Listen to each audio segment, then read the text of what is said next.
Hello fellow unicorns, welcome to another video and welcome to another Draw It Again video where I take an old piece of art, particularly this piece of art, and draw it again in a brand new light.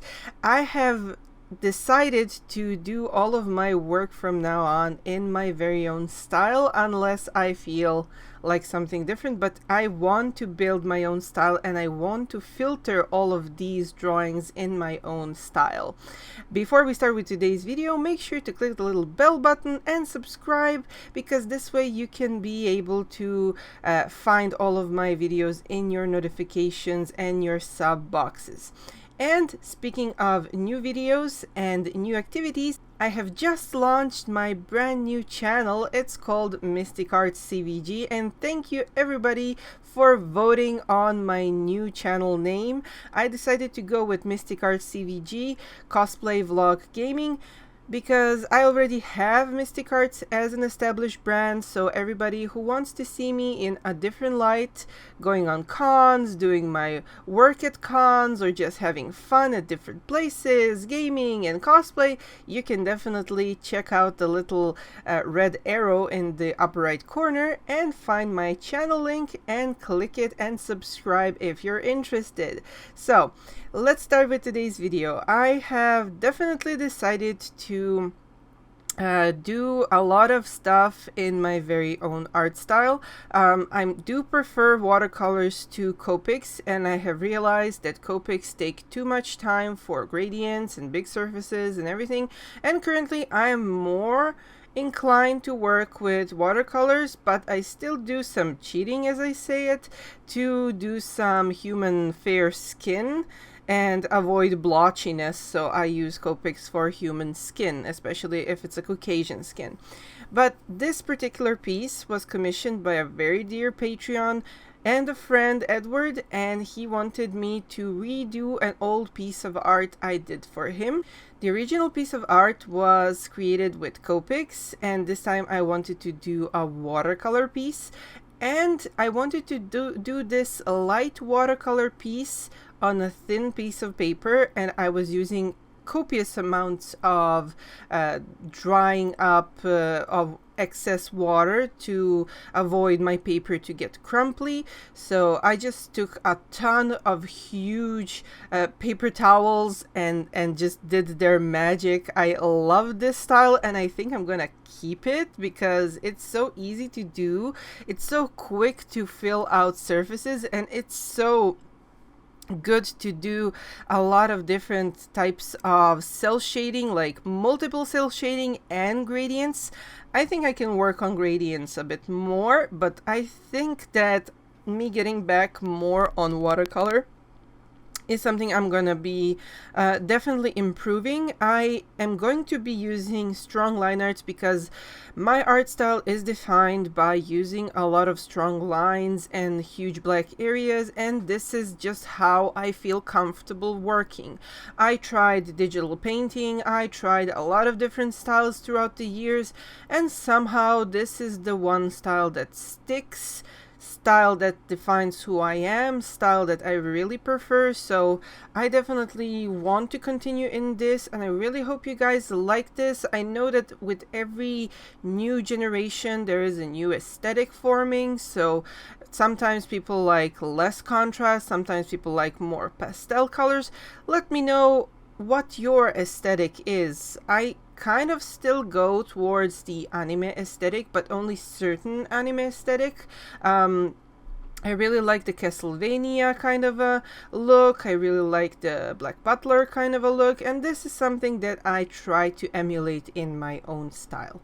Anyways, I have a plane to catch, and I'm leaving you guys with some nice tunes and the rest of the video. Please leave a comment and a like if you like what I'm doing on this channel.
I hope you guys enjoyed the video, and if you would like to learn how to draw manga, please check out my book Manga Crash Course, available in 4 different languages, as well as my latest book Manga Crash Course Fantasy.